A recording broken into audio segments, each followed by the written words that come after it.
감사합니다. 오늘도 주님 앞에 사랑하는 주의 자녀들을, 주의 백성들을 보내주시며 한 마음으로 예배케 하시니 감사합니다. 마음을 맞추고 오랜만에 고국을 떠나서 또는 고향을 떠나서 이렇게 더럼을 찾아온 학생도 있습니다. 이곳에서 교환 학생으로 또 1년간 지내기 위해서 어머니와 함께 찾아온 믿음의 학생도 있습니다. 그리고 지난 한 주일 동안 저희들이 그리스도 안에서 서로 사랑하고 축복하며 각자의 삶에서 충실하다가 오늘 이 자리에 모여서 하나님 앞에 같은 마음으로 예배케 하시니 감사합니다. 흩어져 있는 믿음의 가족들이 있습니다. 이 시간 어디에 있든지 주님의 사랑 안에 지켜주시고 다시 만나 이곳에서 함께 예배하는 그날까지 주 안에서 평강으로 지켜주시기를 바랍니다. 육신이 연약한 자들에게 강건한 복을 허락하시고 마음의 평안이 없는 우리의 이웃들에게는 주님이 주시는 진짜 참 평안이 참 넘치는 복된 삶을 살게 해주시기를 원합니다. 오늘도 예배하며 우리 주일학교 어린이들, 주일학생들, 또 중고등부 학생들, 우리 청소년들이 전사님과 선생님과 함께 주의 말씀을 나누며 교제합니다. 그 모임 가운데도 성령의 은혜가 함께 하시며 말씀으로 사랑으로 충만한 시간 되게 하시고 사랑하는 자녀들 주님의 나라를 위하여 세상을 향하여 복된 삶을 살기로 준비되는 아름다운 주의 자녀들을 다 되게 하여 주시옵소서. 오늘도 저희들 주의 말씀을 함께 나눌 때에 이 자리에 주의 성령의 은사가 함께하며 은혜가 풍성하기를 간절히 소원하고 예수 그리스도의 이름으로 기도합니다. 아멘. 주일학교 어린이들 선생님과 기도하겠습니다.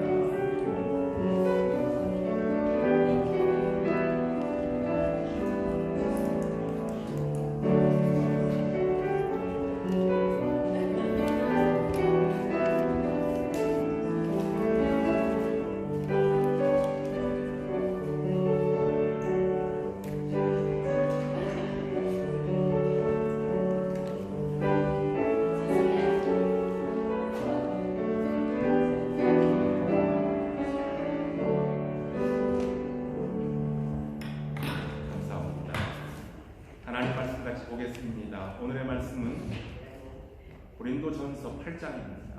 고린도전서 8장 1절로부터 13절 8장 전체가 되겠습니다. 저와 여러분들 한 절씩 교독하고 마지막 13절을 같이 보겠습니다. 우상의 제물에 대하여는 우리가 다 지식이 있는 줄을 아나 지식은 교만하게 하며 사랑은 덕을 세우나니 만일 누구든지 무엇을 아는 줄로 생각하면 아직도 마땅히 알 것을 알지 못하는 것이고 또 누구든지 하나님을 사랑하면 그 사람은 하나님도 알아주시느니라. 그러므로 우상의 제물을 먹는 일에 대하여는 우리가 우상은 세상에 아무것도 아니며 또한 하나님은 한 분밖에 없는 줄 알라. 비록 하늘에나 땅에나 신이라 불리는 자가 있어 많은 신과 많은 주가 있으나 그러나 우리에게는 한 하나님 곧 아버지가 계시니 만물이 우리에게서 났고 우리도 그를 위하여 있고 또한 한 주 예수 그리스도께서 계시니 만물이 그로 말미암고 우리도 그로 말미암았느니라. 그러나 이 지식은 모든 사람에게 있는 것은 아니므로 어떤 이들은 지금까지 우상에 대한 습관이 있어 우상의 제물로 알고 먹는 거로 그들의 양심이 약하여지고 더러워지느니라. 지식의 우리를 하나님 앞에 세우지 못하나니 우리가 먹지 않는다고 해서 더 못 사는 것도 아니고 먹는다고 해서 더 잘 사는 것도 아니니라. 그런즉 너희의 자유가 믿음이 약한 자들에게 걸려 넘어지게 하는 것이 되지 않도록 조심하라. 지식 있는 자가 우상의 집에 앉아 먹는 것을 누구든지 보면 그 믿음이 약한 자들의 양심이 담력을 얻어 우상의 제물을 먹게 되지 않겠느냐. 그러면 내 지식으로 그 믿음이 약한 자가 멸망하나니 그는 그리스도께서 위하여 죽으신 형제라. 이같이 우리가 형제에게 죄를 지어 그의 약한 양심을 상하게 하는 것이 곧 그리스도에게 죄를 주는 것이니라. 같이요. 그러므로 만일 음식이 내 형제를 실족하게 한다면 나는 영원히 고기를 먹지 아니하여 내 형제를 실족하지 않게 하리라. 아멘. 오늘의 말씀입니다. 제가 남부 잉글랜드에 살 때에 몇 년 전의 일입니다. 1년에 한 번 받는 자동차 MOT 테스트를 받으려고 아시는 분은 아세요. 킹스턴에 갔어요. 런던 가까이에 있는 한인들이 모여 사는 지역이죠. 자, 킹스턴에 차를 가지고 갔습니다. 그리고 자동차를 게러지에 맡겨놓고 이제 한인 마켓이 있는 뉴몰든까지 약 30분 걸리는 거리를 운동 삼아서 저 아내랑 같이 그렇게 걷고 있습니다. 그런데 제 맞은편에서 말끔한 정장을 한 젊은 남자가 담배 연기를 풀풀 풍기면서 아주 씩씩하게 걸어오고 있었어요. 그 식사가 점점 저에게 가까이 다가오게 됐는데 자세히 보니까 로만 칼라를 딱 멋지게 한 아주 잘생긴 영국 성직자였어요. 복장으로 봐서는 분명히 성직자인데 근데 다음에 제 눈에 들어온 건 뭐였겠어요? 그분의 손에 들고 있는 파이프 담배, 멋지게 생긴 파이프 담배였어요. 그 신사와 제가 막 지나치면서 제 입에서 그냥 저절로 툭 튀어나온 말이 있었어요. 아이 그 양반 참. 제가 그랬어요. 아이 그 양반 참. 파이프를 즐기는 것은 그분의 자유였어요. 그런데 그분이 입고 있는 그 복장에는 좀 어울리지 않냐? 그건 제 생각으로 그렇게 했던 거예요. 어디까지나 이건 제 생각입니다. 그런데 어떤 분들은 저와 다르게 뭐 그럴 수도 있는 거 아니냐? 그게 무슨 잘못한 거예요? 라고 생각하는 분도 있을 수 있겠습니다. 그렇지만 여러분 제가 윤영택 제 개인이 한 자연인이 목사인 것을 뻔히 아는 분들 앞에서 만약 제가 파이프를 딱 물고 이렇게 멋지게 물고 우리 더러운 시내를 아주 멋지게 이렇게 걸으면 아니면 법에서 맥주잔 딱 들고 친구들과 건배 이렇게 외친다면 제 행동을 거리낌 없이 받아줄 수 있는 분이 우리 중에 있을지 모르겠어요. 그래도 그럴 겁니다. 아유 목사님은 그러지 말아야죠. 아마 분명히들 그럴 것 같아요. 여러분 왜 목회자가 목사는 그런 모습을 하고 있는 것이 보기에 편치 못합니까? 우리 한국의 기독교 문화가 목사의 음주와 흡연을 덕스러운 것으로 정하고 있지 않기 때문입니다. 그렇다면 영국의 교회는 이 부분이 완전히 오픈되어 있기 때문에 제가 길에서 봤던 그분은 분명히 영국 사제인데 영국 목사님 같은데요. 그분은 그래서 자유롭게 행동했겠습니까? 영국 교회들도 교단에 따라서 차이가 있어요. 담배와 술을 개인의 기호식품으로 여기는 아주 자유로운 교단도 있지만 절제하고 금지하게 하는 교단들도 있습니다.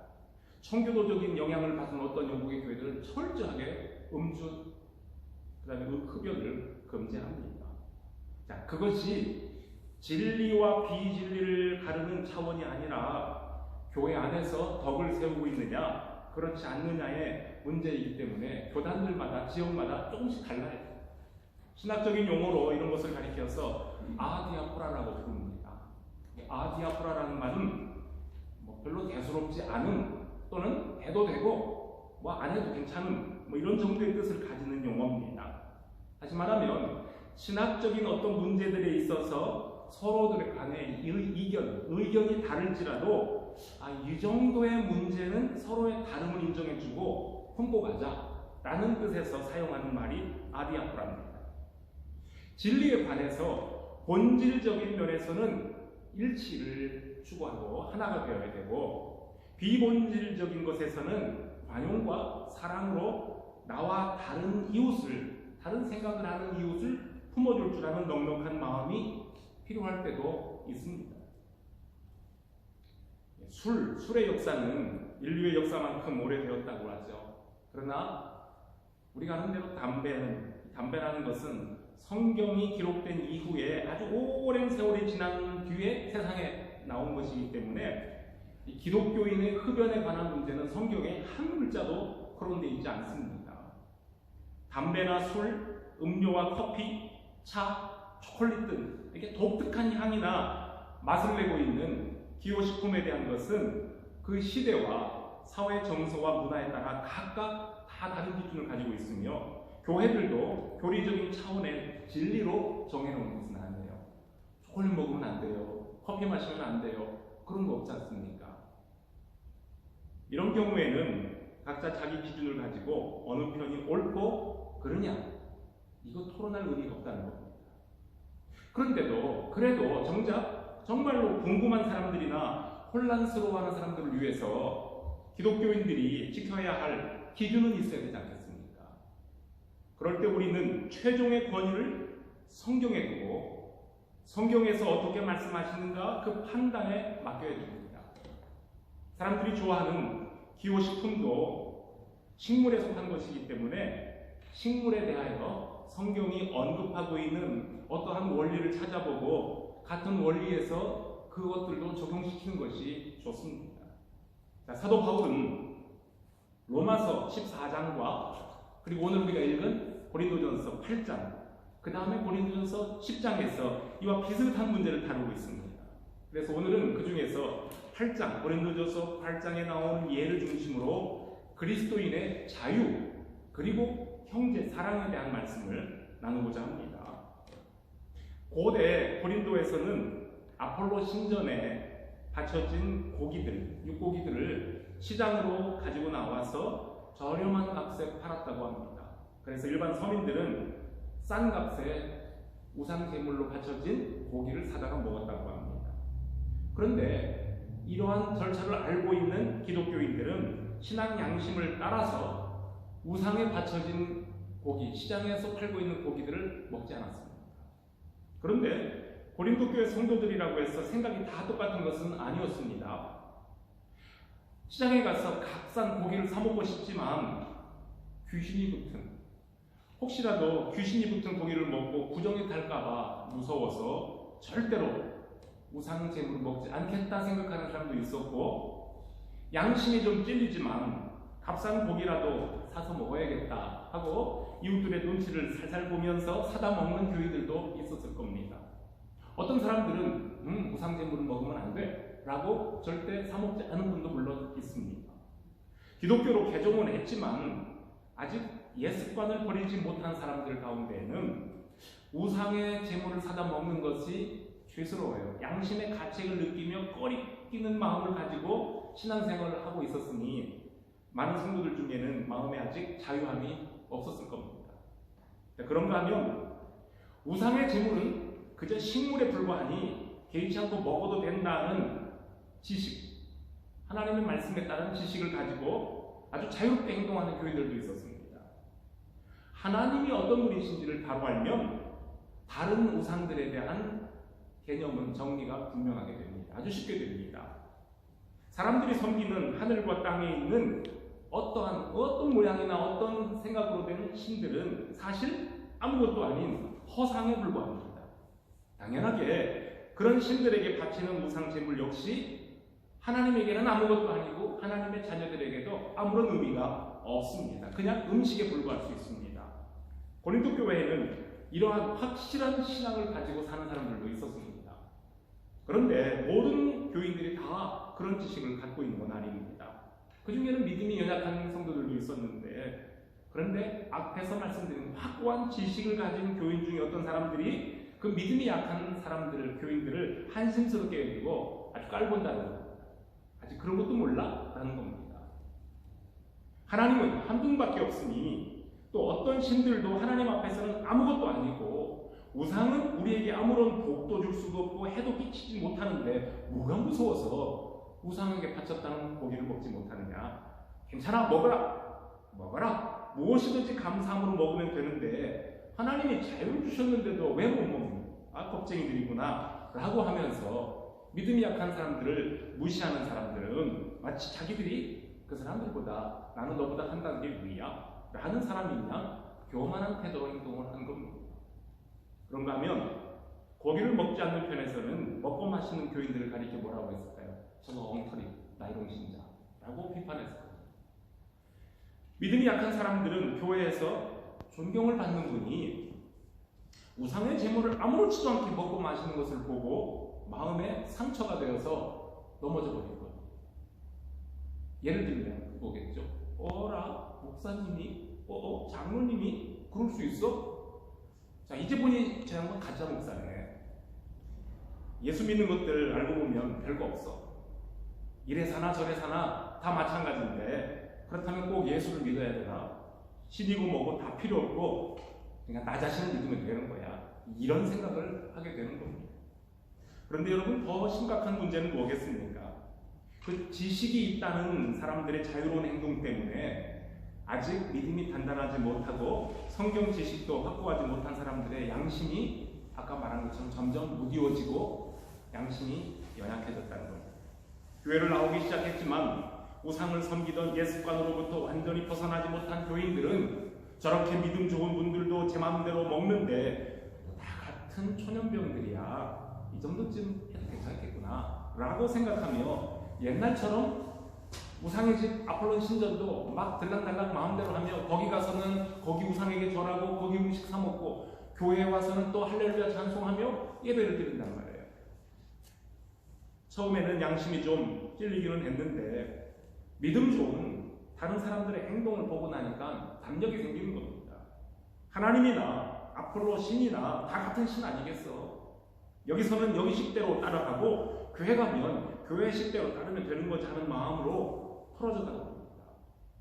말 그대로 양다리를 걸치는 신자가 되고 맙니다. 바울은 지식이 있어서 자유를 마음껏 누리는 사람들을 향해 이렇게 말씀을 했어요. 오늘 읽은 말씀이에요. 혹시 박사님 11절 9절부터 저 한번 쭉 열어주겠습니다. 9절입니다. 9절부터입니다. 너희 자유함이 약한 자들에게 거치는 것이 되지 않도록 조심하라. 지식 있는 내가 우상의 집에 앉아 먹는 것을 누구든지 보면 그 약한 자들의 양심이 담력을 얻어 어찌 우상의 재물을 먹게 되지 않겠느냐. 그러면 너의 지식으로 그 믿음이 약한 사람이 멸망하나니 그는 그리스도께서 위하여 죽으신 형제라. 이같이 너희가 형제에게 죄를 지어 그 약한 양심을 상하게 하는 것이 곧 그리스도에게 죄를 짓는 것입니다. 이렇게 바울이 권면을 하는 겁니다. 여러분, 우상의 재물, 시장에서 사온 고기 먹는 것 자체는 죄가 아니지만 거기에 대한 지식이 있는 사람들이 자기의 자유를 남용해서 나보다 연약한 형제들의 양심을 상하게 하는 것, 그것이 죄다. 그것이 예수 그리스도 앞에서 죄 짓는 일이 됐다는 것입니다. 재미있는 예입니다. 영국의 유명한 설교가 스폴튼 목사님도 한때는 흡연은 구원과 상관이 없다 하면서 아주 담배를 즐겨 피웠던 애연가였대요. 스폴튼 목사님도 담배 고쳐요. 그런데 어느 날 교회 근처에 담배 가게에 이런 팻말이 붙었답니다. 이렇게 붙이기를, 스폴전 목사님이 즐겨 피우시는 담배 파는 거.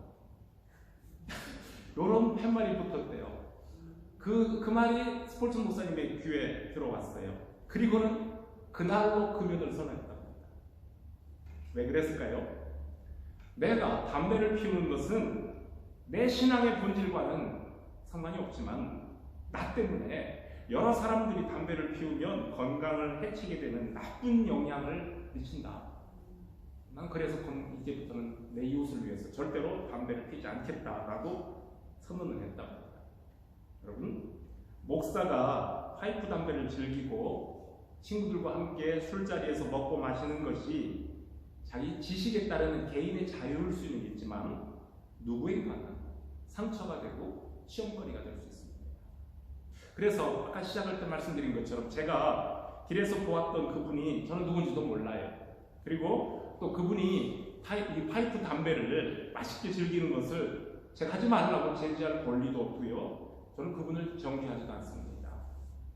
거기는 우리가 사는 이곳은 한국도 아니고 영국이고 그분이 속한 교단에서는 그건 아무렇지도 않은 취미 생활일 수도 있기 때문입니다. 다만 그날 제가 그냥 제 마음에 느꼈던 것은 연약한 어떤 사람들이 그 모습을 보고 실족할까봐, 왜냐하면 로만 칼라를 목회자라는 것을 딱 드러내면서 멋지게 딱 차려입고 파이프를 물고 막 열심히 걸어가고 있었기 때문이었어요. 그냥 제 마음이 편치 않았기 때문입니다. 우리나라를 한번 생각해 볼까요? 우리나라의 서양 선교사들을 통해서 기독교가 처음 전파되었을 때에 그때 외국에서 들어오신 많은 서양 선교사들은 파이프를 즐겼습니다. 담배를 폈다는 말이에요. 또 우리나라 사람들 역시 허리춤에다 다 뭘 차고 다녔어요. 옛날 어른들이요. 곰방대. 곰방대를 차고 다니면서 수시로 담배를 피웠고요. 예배당에 들어올 때 곰방대를 넣는 통이 따로 있었어요. 우리 한국 기독교 역사 보면 나와 있어요. 이게 초기 한국 교회에서 흡연은 그리 거부감 느끼지 않는 그냥 문화였습니다. 고신대의 이상규 교수님이 쓴 글을 보면은요, 이 화란에서 네덜란드에서 신학교육을 받은 언더우드 선교사도 그 부분에 대해서는 비교적 자유로웠고 또 다른 선교사들도 상당히 자유로웠다고 합니다. 그러다가 알렌이 수산신랑인 것 비슷해요, 그렇죠? 알렌이 입국한 후에 한 10년쯤 되었을 때부터 그분들이 보니까 우리 구한말, 우리 한국 대한민국이 시작 구한말 초창기에 지나친 흡연과 음주의 폐단을 목격을 했어요. 그리고는 금주 금연을 권고하기 시작을 한 겁니다. 그러면서 대대적으로 교회에서부터 금주 흡연 운동이 벌어지기 시작, 사회운동으로 벌어지게 되었어요. 이런 내용도 있어요.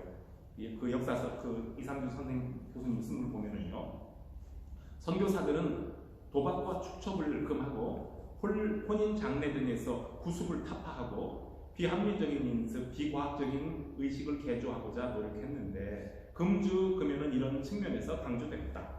한국 교회가 금주 금연 운동을 추진할 때 크게 세 가지 점에서 그 이유를 설명하였는데, 첫째, 신앙상 유익하지 않다는 점; 둘째, 건강에 해롭다는 의학적인 이유; 그리고 셋째, 개화 혹은 국민의식 계몽을 위한 의도가 있었다. 상당히 이건 사회적인, 사회운동적인 그런 의미로 금연, 금주를 운동을 했다는 겁니다. 더 재밌는 글이 있어요. 집사님 그 다음 페이지 한번 넘겨줘 볼까요? 예, 거기 한번 보세요. 그 당시에, 그러니까 1897년, 아주 오래됐죠? 1857년 5월 7일자 그리스도 신문에 이런 글이 써 있어요. 옛날 표기라 어려워요, 읽기가. 그러면 제가 읽어드릴게요. 담배 먹는 사람은 죽을 때까지 불편한 것이 많으니라. 이런 사람은 여러 가지 병이 있나니 힘줄이 약하고 가슴이 답답하고 염통이 더 벌떡벌떡하고 추전증이 나고 알력에 대단히 해롭고 여러 가지 병이 많으니라. 이렇게 하면서 주로 건강상 이유로 금연을 강조했다는, 우리 기독교계 신문에 그런 글이 실렸다 그 말입니다. 여러분, 이와 같은 금주나 금연 운동으로 영향으로 우리 한국 교회는 초창기부터 예수를 믿는다는 것은 술과 담배를 끊는다라는 것과 동일시되었고요. 세례를 받을 때 가장 중요하게 여기는 항목은 술 끊었습니까? 꼭 물어본다. 술 끊으셨지요? 담배 끊으셨지요? 이걸 물어보는 이런 우리 한국 교회의 통념이 되었습니다. 이렇게 한국 교회는 금주와 금연을 신앙생활의 덕으로 여겼고 개인의 건강과 사회와 민족의 계몽이나 교육 차원에서 권고했으며 오늘날까지도 한국 교회는 그것을 미덕과 전통으로 삼고 있습니다. 지금도 마찬가지입니다. 지금도 지나친 흡연은 본인의 건강에 해로운 것은 물론이고 다른 가족들에게 불편을 끼치고 비싼 담배값까지 지출되어야 하는 경제적인 이런 것 때문에 절제하고 있는 분위기고, 또 간접 흡연 얼마나 싫어합니까? 간접 흡연 피해를 줄이려고 공공장소에서는 금연하도록 법적인 규제를 하고 있습니다. 그럼에도 불구하고 담배를 피우는 분들이 있잖아요. 그럼에도 불구하고 나는 절대로 끊을 수 없다거나 나는 자유다라고 외치는 애연가들은 우리가 보는 대로 불쌍해요. 담배 피기 위해서 구석으로 가야 돼요. 추운 겨울날 밖으로 나와가지고 울 떨면서 이러고 피는 거 너무 불쌍해 죽겠어요. 아유, 끊고 말지 뭘 저거 피고 있나. 그렇죠? 애연가들은 앞으로 점점 더 고독해질 거고요. 또 핍박받으면서 서름을 달래야 되는 세상이 됐습니다. 여러분, 지나친 음주 역시 같은 맥락입니다. 폭음으로 건강이 상하는 문제는 둘째치고요. 술 취한 가운데에 발생하는 온갖 실수와 부끄러운 행동들, 많은 범죄 행위가 음주와 관련이 있어서 사회 문제가 됩니다. 술로 인해 일어나는 부작용을 잘 알면서도 나는 괜찮아, 나는 쎄 라고 장담하며 즐기는 나의 자유가 언젠가는 후회할 일도 만들 수 있다는 것을 모든 애주가들은 명심해야 됩니다. 일반 사회에서도 음주와 흡연을 금하고 절제하자고 계몽하는데 교회와 기독교인들이 나의 자유를 육체의 기회로 삼아서 되겠습니까? 내 자유를 절제하고 포기하며 가족과 이웃을 위한 사랑으로 협력하는 것이 그것이 성경의 원리를 따르는 성숙한 신앙이라고 말입니다.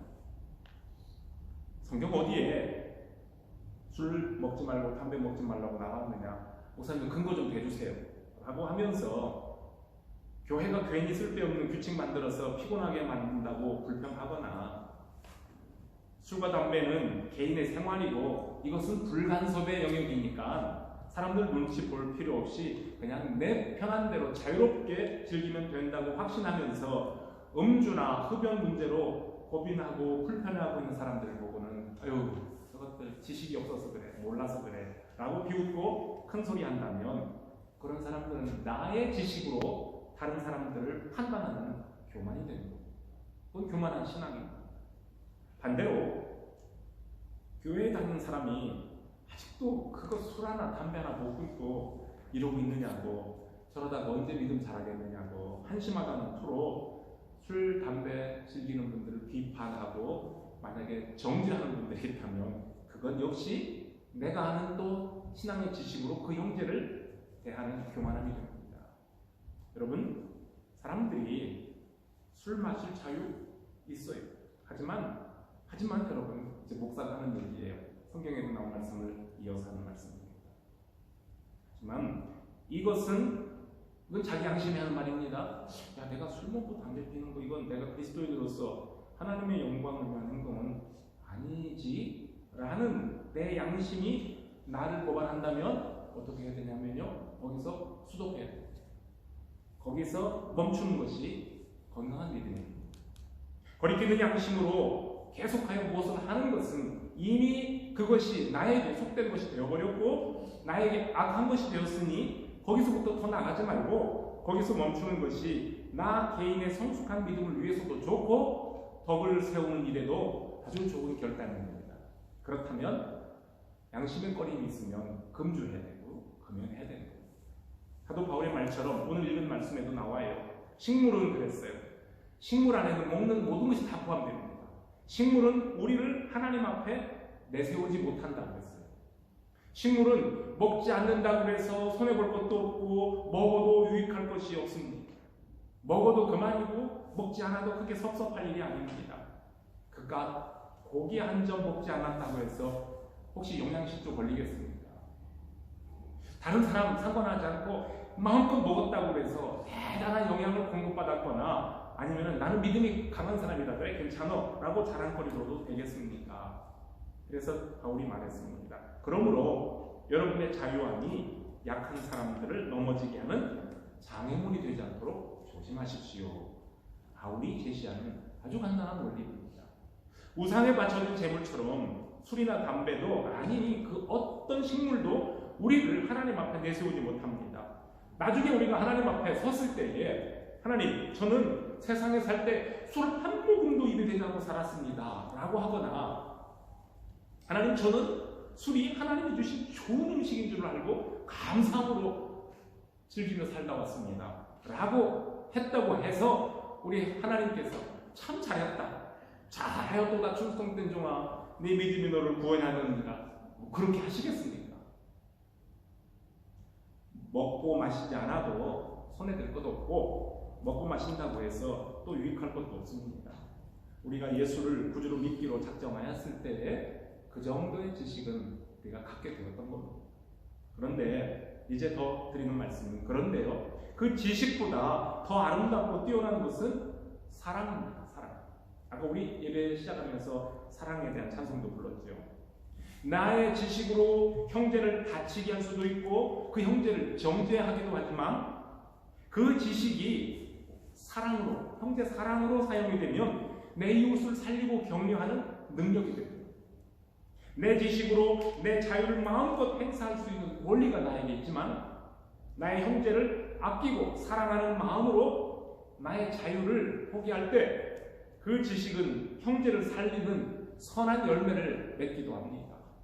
이것이 성경에서 말씀하는 사랑의 원리입니다.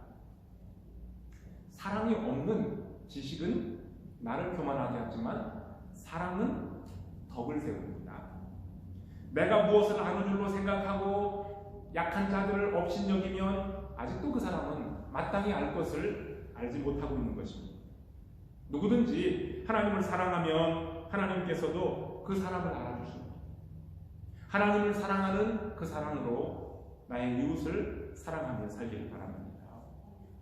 그래서 교회는 내가 가진 지식으로 이웃을 판단하고 이웃에게 상처 주며 이웃을 정죄하는 모임이 아닙니다. 교회는 하나님의 사랑을 먼저 받은 사람들이 하나님을 아는 그 지식으로 서로를 이해하고 보다 연약한 자들을 이해하고 사랑으로 격려하고 위로하며 나눠주고 살려주고 세워주는 사랑의 공동체, 이것이 교회입니다. 갈라디아서 5장 1절에도 바울이 말씀했어요. 그러나 너희 자유함을 육체의 기회로 삼지 말고 오직 사랑으로 서로 종 노릇하라. 나의 자유가 왜 다른 사람 때문에 제지를 받아야 되느냐? 불평할 수도 있습니다. 그러나 그리스도의 법은 사랑으로 서로를 섬기는 것, 그게 그리스도의 법입니다. 지식이 있는 내가 나의 자유를 마음대로 함부로 사용하지 않고 나의 형제의 약함을 세워줄 때 비로소 사랑의 법이 세워지는 겁니다. 그래서 바울은 만일 식물이 내 형제를 실족하게 되면 나는 영원히 뭘 안 먹겠다고요? 마지막 절에 오늘 고기를 안 먹겠대요. 고기를 먹지 아니하여 내 형제를 실족지 않게 하리라 했습니다. 사도 바울은 지식을 있는 분이기 때문에 어떤 고기든 마음대로 먹을 수 있는 자유가 있어요. 심지어 우상에게 바쳐진 고기도 지금 먹어도 상관없습니다. 아니, 그 정도가 아니라 시장에서 우상의 제물로 바쳐지지 않은, 우상 제물로 바쳤다는 스탬프가 찍히지 않은 정말 깨끗한 고기를, 도축된 고기를 가져다 먹을 수도 있습니다. 그런데 바울은 나 때문에 다른 형제가 실족한다면 나는 그의 영혼을 위해 영원히 고기를 먹지 않겠다고 했으니 사도 바울의 그 결단은 형제 사랑에서 나온 말입니다. 형제 사랑. 이게 사랑의 원리입니다. 성도 여러분, 우리가 일평생 한 사람도 전도하지 못할 수도 있습니다. 내가 일평생 한 사람, 한 영혼을 구원하지, 전도하지 못했을지라도 내 이웃이 나 때문에 넘어지지 않도록 배려해 주는 것, 이것 또한 한 영혼을 건지는 전도가 된다는 것을 꼭 기억하시기를 바랍니다. 우리 더러마린 교회에 속해 있는 또 우리 교회를 출석하는 모든 교우들은 주님의 사랑으로 모두를 사랑하며 저도 여러분들 그렇게 사랑합니다. 오늘 말씀 배우는 것처럼 우리에게 중요한 것은 무엇을 먹느냐 먹지 않느냐가 아닙니다. 나로 인해 하나님께 기쁨이 되고 나로 인해 예수 그리스도의 이름을 드러냈느냐가 더 중요합니다.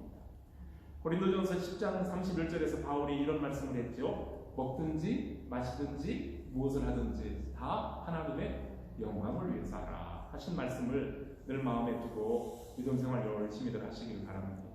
우리 예수님께서 먼저 우리에게 본을 보여주셨던 그 사랑으로 우리 이웃들에게 덕을 세워주는 복된 한 주간이 되시기를 주님의 이름으로 축복합니다.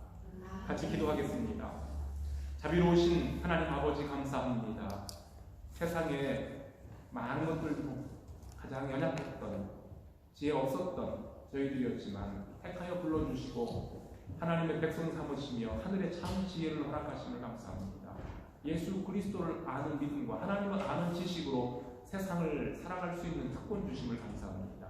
오늘 사도 바울이 우리에게 주신 이 말씀을 또 마음에 두면서 같이 신앙생활하며 어떤 이들은 더 믿음이 강한 자들이 있는가 하며 어떤 이들은 연약한 자들도 있다고 했습니다. 약한 자들을 위해서 우리가 함께 세워주고 함께 격려하며 함께 그리스도의 사랑의 공동체를 세워갈 수 있는 귀한 교회 되게 하여 주시고 우리에게 주신 그 믿음과 지식이 그리스도의 사랑을 나타내는데 귀하게 쓰임받을 수 있는 넉넉한 믿음들이 되게 하여 주시옵소서. 한 주간 세상에 살 때에 주의 말씀 따라서 복된 삶, 승리하는 삶을 살기를 원하옵고 예수 그리스도의 이름으로 기도합니다.